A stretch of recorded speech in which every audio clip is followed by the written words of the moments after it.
तो दोस्तों WWE के हालिया स्मैकडाउन के एपिसोड में पॉल हेमन ने बताया था कि कैसे रोमन रेंस ने खुद को ड्राफ्ट 2024 से अलग किया है। ऐसे में वो किसी भी ब्रांड का हिस्सा अब नहीं है। ये बेहद अच्छी खबर है क्योंकि वो वापसी करने के बाद अब किसी से भी लड़ सकते हैं। दोस्तों ऐसे में आपको बता दें कि उनके पास कई नाम है जिनसे वो अपनी स्टोरी लाइन शुरू कर सकते हैं। ये नाम उनके ट्राइबल चीफ बनने से पहले के इतिहास से हैं और कुछ उनके परिवार का हिस्सा हैं। कुछ स्टार्स के साथ वो 2024 में स्टोरी लाइन का हिस्सा बन सकते हैं। इस वीडियो में हम आपको उन 3 स्टार्स के बारे में बताने वाले हैं जिनके साथ रोमन रेंस 2024 में दुश्मनी की शुरुआत कर सकते हैं। तो दोस्तों वीडियो में आगे जाने से पहले नमस्कार, WWE डबल धमाल में आपका स्वागत है। दोस्तों रेसलिंग से जुड़ी हुई ताजा अपडेट के लिए चैनल को सब्सक्राइब करें क्योंकि ये फ्री है और यहाँ आपको हर प्रकार की रेसलिंग जगत से जुड़ी हुई ताजा अपडेट मिलती है और मिलती रहेंगी। इसलिए वीडियो को लाइक करें, शेयर करें, चैनल को सब्सक्राइब करें। तो चलिए दोस्तों वीडियो को आगे बढ़ाते हैं। तो चलिए दोस्तों सबसे पहले बात करेंगे पहले सुपरस्टार के बारे में। जी हाँ दोस्तों, आपके सामने है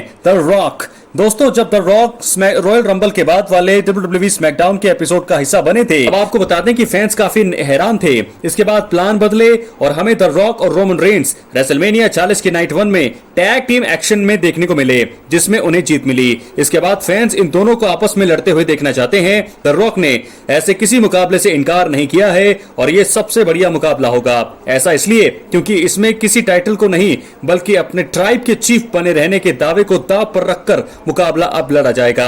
ऐसी सिचुएशन में आप ये अंदाजा ही लगा सकते हैं कि ये दोनों रेसलर्स अपने इस टाइटल को बरकरार रखने के लिए क्या कर सकते हैं और किस हद तक जाएंगे।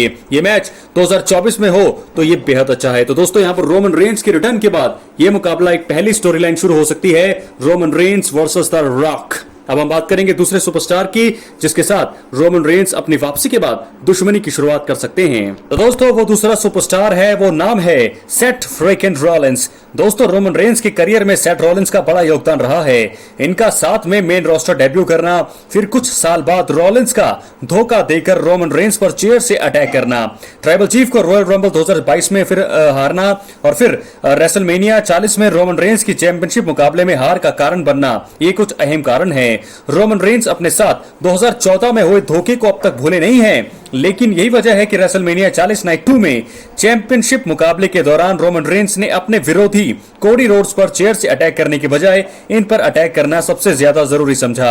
ऐसे में जब रोमन रेंस वापस आते हैं तो अगर उस समय सेथ रॉलिंस भी मौजूद होते हैं, क्योंकि रॉलिंस भी इस समय इंजरी से बाहर हैं, तो अगर रॉलिंस भी मौजूद होते हैं रोमन रेंस की रिटर्न में तो उनके बीच ये जबरदस्त मुकाबला हो सकता है। अटैक कर सकते हैं और चुनौती दे सकते हैं सेथ रॉलिंस को यहाँ पर रोमन रेंस। तो ये दूसरी स्टोरी लाइन शुरू हो सकती है रोमन रेंस की वापसी के बाद, Roman Reigns versus Seth Rollins. अब हम बात करेंगे तीसरी और आखिरी स्टोरी लाइन का जो रोमन रेंस वापसी के बाद शुरू कर सकते हैं। तो दोस्तों बात करेंगे तीसरे सुपरस्टार का। रोमन रेंस रेसलमेनिया 40 में अपना टाइटल हारने के बाद से रिंग से दूर हैं और ऐसा लग रहा है जैसे कोई और उनकी जगह लेने की कोशिश कर रहा है। ये कोई और नहीं बल्कि ट्राइबल उत्तराधिकारी सोलो सिकोआ हैं जो अब सब कुछ अपनी मर्जी से कर रहे हैं। ऐसे में जब रोमन रेंस वापस आते हैं तो सोलो को इसका जवाब देना होगा।